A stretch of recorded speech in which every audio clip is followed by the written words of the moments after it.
যেই মেয়েটা রাস্তাঘাটে মাথায় কাপড় নাই, যেই মেয়েটা রাস্তাঘাটে মাথায় কাপড় নাই, বুঝতে হবে সেই মেয়েটার লজ্জা শরম নাই।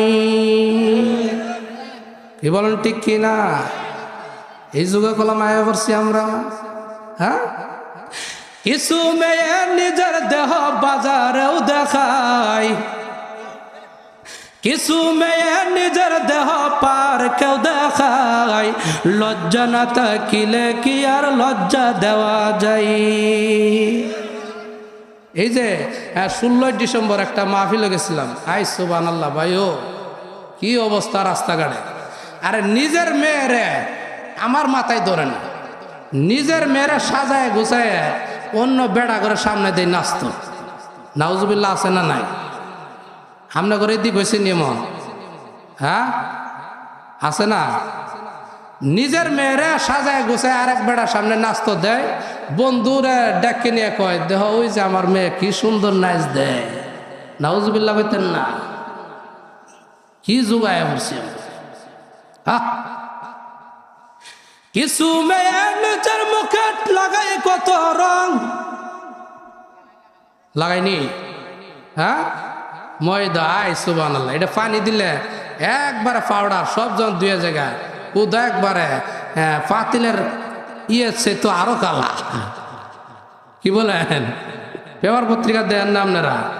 মেকআপ লাগায় কি করে না করে। আস্তাগফিরুল্লাহ। কিছু মেয়ে টুটা মুখে লাগাই কত রং, রাস্তাঘাটে বাসে ওঠে দেখাই কত ঢং। তাদের দেখে যুবকেরা আর চোখে তাকায়, লজ্জা না থাকিলে কি আর লজ্জা দেওয়া যায়? কিছু মেয়ে নিজের মুখে লাগাই কত রং, রাস্তাঘাটে বাসে উঠে দেখাই কত ডং। তাদের দেখে যুবকেরা বারবার তাকায়, লজ্জা না থাকিলে কি আর লজ্জা দেওয়া যায়? কি বলেন ঠিক কিনা? আর এক কাহিনী, মাগো হ্যাঁ মা, আপনাদের পায়ে হাত রেখে বলে যাই গো মা, জামাই যা নিয়ে দে এর উপরে সন্তুষ্ট থাই গো। সুবহানাল্লাহ বলতেন না? সন্তুষ্ট রাখিয়া যদি মরতে পারো গো মা, আল্লাহর নবী বলেন তোমার জন্য জান্নাত ওয়াজিব। সুবহানাল্লাহ জোরে বলেন। কিছুদিন আগে গেছে পাখি মালা জামার নাম বাড়াইছি, শুনছেন না আপনারা? এই মালার লেগে জান দিয়ে হেলায়, নাউজুবিল্লাহ কোন জান দিয়েও হেলাইছে। হ্যাঁ, এই জামা না ফেলে হ্যাঁ জান দিয়ে হেলাল। কি যুগম দেন। কিছু মেয়ে পোশাক পরে পাখি কিরণ মালা, মরার পরে বুঝবা তুমি মালার যে কত জ্বালা। কি বলে? সেদিন তুমি বুঝবে তুমি করিবে হাই হাই, লজ্জা না থাকিলে কি আর লজ্জা দেওয়া যায়? কি বলেন? এই যুগায় এসে পড়ছি আমরা। মাগো জামাইরে তো ফেসার দেন না মা, জামাই জানে দেয় এটার মধ্যে সন্তুষ্ট থাকেন, আল্লাহ বরকত দিব। সুবহানাল্লাহ বল। আর পর্দার ব্যাপার আর কি বলতাম মাগো। আর একটা কথা বলি, হ্যাঁ, আল্লাহর নবীর কলিজার টুকরা মা ফাতেমার নাম শুনছেন না? এই মা ফাতেমারে আল্লাহর নবী কয়, মাগো তোমার জান্নাতের সঙ্গিনী হইবে একটা কাঠুরের মেয়ে। সুবহানাল্লাহ আছে না নাই? মা ফাতেমা ডাক দিয়ে বলে, ও গো আব্বাজান, কাঠুরের মেয়ে আমার সঙ্গিনী হবে জান্নাতের মধ্যে। হে আব্বা, কাঠুরির মেয়ে কি এখনো দুনিয়ার জমিনে আসেনি? হ্যাঁ আছে, তার ঠিকানাটা দেন। সে কি আমল করে, কোন আমলের কারণে আমার সাথে জান্নাতের মধ্যে সঙ্গিনী হবে? আল্লাহু আকবার জোরে বলেন। ঠিকানাটা নিয়ে মা ফাতেমা তার বাড়িতে গিয়ে ডাক দেয়, মা বাড়িতে আসেন গো, আপনি কি আমল করেন গো মা? আমার বাবা বলেছেন আপনি নাকি জান্নাতের মধ্যে আমার সঙ্গিনী হবেন। মাগো একটু বাহিরে আসেন গো মা, আপনার সাথে কিছু কথা বক্তব্য করি। কথা বলার জন্য আসছি গো মা। এবার ভিতর থেকে আওয়াজ আসে, এ মা ফাতেমা, আপনি যে আসছেন আমার সাথে সাক্ষাৎ করার জন্য, আপনার সাথে দেখা করার জন্য, আমার স্বামীর কাছে আমি পারমিশন নেই নাই। সুবহানাল্লাহ বলতেন না? কেমন পর্দা। আর আমগরে বেলা হইলে কি কইলাম, মারা কইললে ভাই সাহেব বাড়িতে আসেনি? ও আপনার ভাই বাড়িতে না থাকলে আমি তো আছি। হ্যাঁ, এরও অনেকটি আছে, লাভ দিয়ে 2 লাভ দিয়ে গেড়েলারও জায়গা। আরে ভাই আয়েন, হাত ধরে টাননে লয়ে, কি বলে আছে না নাই? আমনে করে এলাকায় মনে এমন মা নাই? কেমন মহিলা জান্নাতের মধ্যে মা ফাতেমার সঙ্গিনী হবে?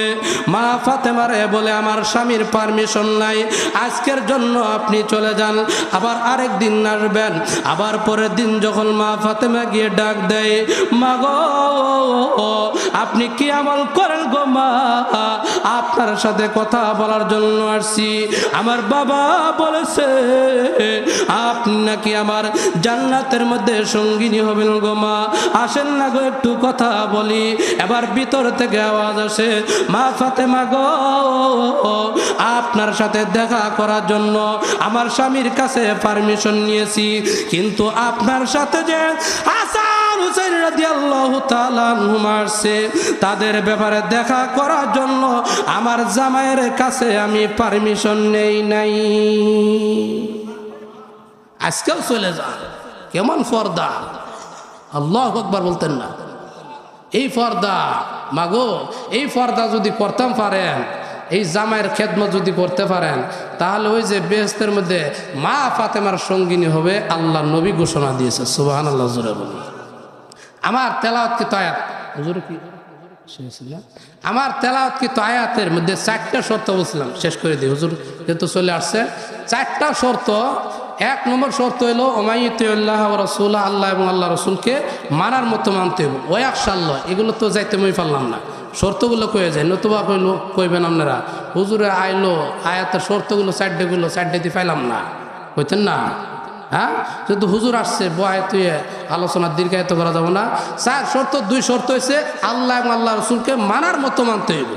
3 নম্বর হয়েছে ওয়াকশাল্লাহ, আল্লাহকে ভয় করার মতো বই করতে হইব, বই করার মতো বই করতে হবে। ওয়াত্তাকি মুত্তাকি অর্জন করতে হবে। এই 4 গুণে গুণান্বিত যদি কোনো বান্দাবান্দি হইতে পারে, এই আয়াতের শেষ অংশে আল্লাহ ঘোষণা দেন। এক আয়াতের তাফসীর শেষ করা যেত না।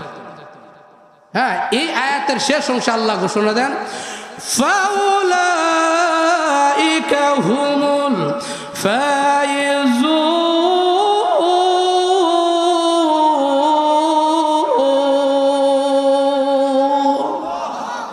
বান্দাবান্দি 4 শর্ত যদি মেনে নিতে পারো, আল্লাহ রব্বুল আলামিন তোমার জীবন দুনিয়ার জমিনও সাকসেসফুল করে দিব। ওই যে শান্তির কথা বলছিলাম, দুনিয়ার জীবনও শান্তিময় জীবন দান করব, হাসরের ময়দানে, কবরের জগতে, আখেরাতে, সর্বক্ষেত্রে আল্লাহ শান্তির ব্যবস্থা করে দেব। সুবহানাল্লাহ জোরে বলেন। আমার আয়াতও শেষ করলাম, আলোচনা শেষ করলাম। আমি দূর থেকে আসছি, আপনাদের কাছে দোয়া চেয়ে নেই। হ্যাঁ, এই মাদ্রাসার জন্য আপনাদের প্রতি আপনারা খেয়াল রাখবেন। এই তো আমার আলোচনা শেষ করেছি।